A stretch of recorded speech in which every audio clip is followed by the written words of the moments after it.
Hey, what's going on? Jake here with Uncommon EDC, and today we're checking out the CRKT Provoke EDC. And the EDC model is the latest in the Provoke lineup. I'm actually going to pause here for a second though to show how it deploys, because if you're not familiar, it's a weird, unique, cool deployment method. And so if you've never seen it before, you might even be wondering, what am I even looking at on the table? But honestly, pretty simple. So in order to deploy, you can just put your index finger through this ring, apply some pressure to the back of that blade, and that's it. It comes flying out of there. So really forgiving learning curve here, but really satisfying as well. We'll show that a little bit slower later in the video, but did want to kind of start off with that. But as I was saying before that, the EDC is the latest model in the Provoke lineup, and if you're familiar with the original, it was really marketed as a tactical fighting style knife. And so had this really aggressive hawkbill shaped blade, which in itself doesn't make it aggressive, but when it happens to be on a karambit, also really thick and really fun and aggressive deployment method. It does make it feel a little bit more aggressive, but in itself, it would still be a usable blade that you can use for plenty of other reasons. But the knife wasn't designed as an EDC knife, and so really didn't lend itself that well to those type of tasks, and most people didn't carry it as an EDC knife. They even sold some trainers and stuff, so you can have a dulled blade to practice with. But this new design was really designed with EDC in mind, and so in order to accomplish that, they made it a little bit more refined, a little bit sleeker, but also swapped out the hawkbill blade for a more utilitarian drop point style blade. And so I thought that was pretty cool. I had a chance to handle these at Blade Show. A little bit of a voice crack there. Had a chance to handle these at Blade Show, but didn't pick one up. I was out of funds by the time I got there, but have been thinking about it ever since and really wanting to compare the two. And so I reached out to our friends over at Blade Ops, and they were happy to send one over. So huge shout out to them for making this video possible. I will link in the description to both of these models on the Blade Ops site if you're thinking about picking them up, or just shopping for a knife in general. They have a really great selection, good pricing, and excellent customer service. So it's really a win-win-win, helps out the channel at no additional cost to you. So definitely consider that if you're shopping for a knife. But with that, let's take a look at this one. And so this ends up being a nice mid-size EDC knife at 7¼ inches. With that, about 4.66 inches of that is handle. And so you might be thinking, doing the math in your head, we have about 2.5 inch blade, 2.56 inches to be precise. And so not an excellent blade to handle ratio, and there's a reason for that. It's still plenty usable. I'm fine with the 2.56 inch blade here actually, but as we get this closed, and that's another place where you can see that action a little bit slower and kind of see how it works. These two arms are sitting on a pivot, and it just kind of slides back and forth freely until it reaches either the open or closed position, in which case it locks into place. But again, 4.66 inch handles, and so with the tiny blade, it seems like a bit off in terms of ratios, but a lot of that's because the ring and then our locking mechanism are cannibalizing a lot of that space. And so in reality, you have about 3.1 maybe inches of usable space there. And so it makes sense that we got a bit of a shorter blade. So I'm perfectly fine with that. Now, as far as materials go, we have these aluminum handles. I think they did an aluminum version of the original, but that does help save on some weight. We also have a D2 blade rather than the 1.4116 blade. And so that ends up contributing to a little bit higher cost than our original. I believe I paid $99 for the original, and then this one is $175. So getting a little bit more premium finishings, but paying a little bit more money at the same time. And so with that 4.6 inch handle, we have a really ergonomic and comfortable grip actually. So you're able to choke up into that sharpening choil, get a full 4-finger grip in front of the ring, and you can lock in pretty tightly there. You can choke up and get right behind that blade if you need to, but you can also put your pinky through that ring and have a really secure, locked in tight grip and be a little bit further back from that blade. And so that feels really good. There's no chance that you're sliding out of there. And so really like that about it. Also, the pocket clip is kind of a unique one, and so it's perfectly flush with the handle, so no hot spots are being created anywhere. Really comfortable knife. And one spot where you might think that you get some are on those arms. There's some jimping and it's just kind of exposed. Maybe you get some hot spots there, but you really don't feel those at all. They're kind of too low, and this is a pretty sleek design, and so not getting into the meat of your hand or really creating anything uncomfortable. That blade stock is also pretty thick, but still not as thick as what we see on the original, and we'll show those side by side a little bit here. But drop point style blade, full flat grind, Nice and thick blade.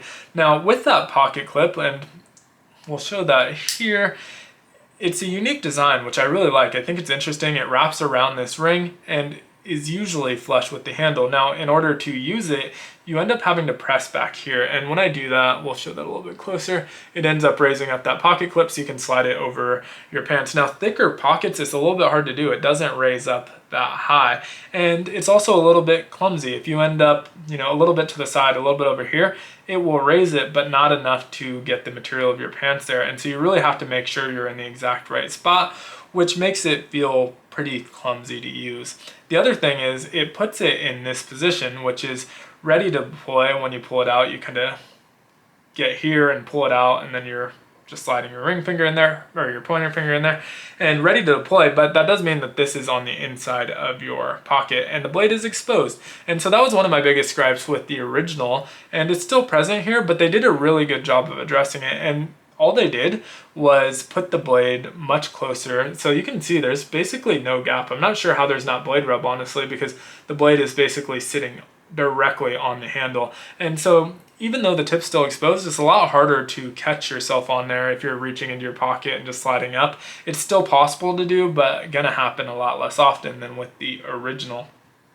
The other thing about this pocket clip though is in that position, it adds an added functionality that they don't advertise, and that's a Emerson wave type deployment. So there's no wave on here, but if you're not familiar with that, it's a little notch that you'll see on the back of some of these knives that are meant to catch the material of your pants and deploy it as you're pulling it out of your pocket.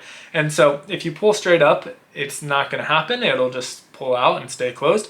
But if you're really intentional about it and you have kind of a thicker material on your pants, you can pull back and up at the same time. And by the time this gets out of your pocket, it will be deployed.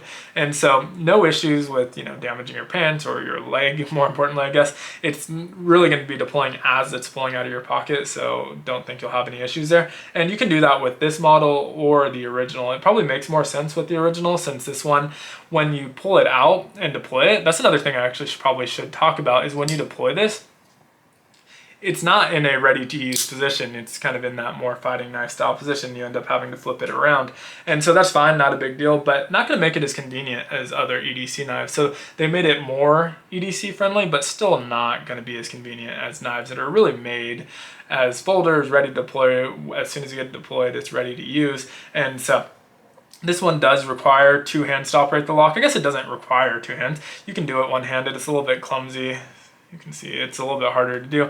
And so in theory, you can, there we go, do it one-handed, but it just doesn't feel super natural. And so it's not as fidgety in the closing as it is in the opening.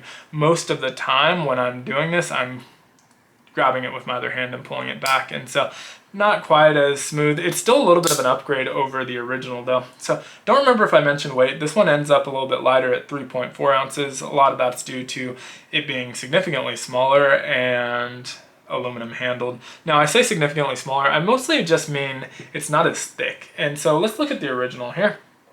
And this one has polymer handles, so not aluminum, but you can see this blade stock on this is just insane, and everything about it is just thicker. It's not really much longer. In fact, it's pretty similar length. I didn't check the measurements on this one, but that curved blade does keep it about the same length. If you were to straighten it out, it would be a little bit longer, but everything's about the same length. It's just everything's stockier and beefier and thicker.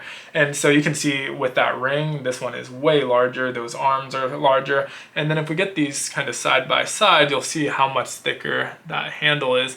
And we can flip it around and look at the blade as well, how much thicker that blade is. Both of these are insanely thick, but this one is significantly thicker. And so the locking mechanism is similar on this one, works a little bit different. You can see this one kind of rocks, and so it pushes back and then you're able to unlock it. This one is really a straight push back, and so you push it back and then it is unlocked. And so similar operation. I like the operation on the newer one just a little bit better, but they're basically identical. And the action on these is very similar. You can see this one fires out of there just as rapidly, maybe even a little bit more snappy, just because it's stockier. It feels a little bit more snappy. Same pocket clip, everything just scaled up. It's a lot bigger pocket clip. And that does mean that this one's a little bit more forgiving. If you end up on the side on this one, it still opens further than the other. And so this one is a little bit more forgiving, but you really have the same issue that you're gonna have with the new one. And so sitting these side by side, the handle is slightly longer on the original as well, but not significantly, so it's really just about how thick it is. And so I do think they made some really positive changes to make this more EDC friendly. Definitely that blade shape is more EDC friendly, and it makes it more likely that you're going to carry it. I also like how much slimmer it is, more likely to throw it in the pocket. In theory, you could probably put this in a fifth pocket. It's a little bit long for that though, so maybe not. But depending on the pants, if they have a longer fifth pocket, you might be able to put it there, and then you don't even have to worry about that blade. But made it more EDC friendly. Still not going to be, you know, the best EDC knife in your collection, but I think it's really cool, and I'd definitely consider picking this one up. If I see it at a good price, I may end up ordering it because I do like it more than the original model. But would love to hear your thoughts on this one down in the comments. It's an interesting one for sure, and these are the type of knives that I really like having in my collection. It has a unique deployment method and is just different than everything else you see. And if you do see something similar, it's because it's a copycat. And so I love having that type of stuff in my collection. So for me, it's worth it, but it is a little bit pricey for what's ultimately a novelty knife. So it's nice that they tried to kind of steer it more into that EDC realm. And I guess I shouldn't say it's a novelty knife. There's people that are training in knife fighting, and it's a very small percentage of people that are buying this that are actually using it for its intended purposes. And so definitely think this EDC design makes a little bit more sense. But again, let me know what you think in the comments below. As always, if you enjoyed the video, definitely consider liking, subscribing, and hitting the notification button because it does help out the channel a ton, and I hope you have a great one. Take care.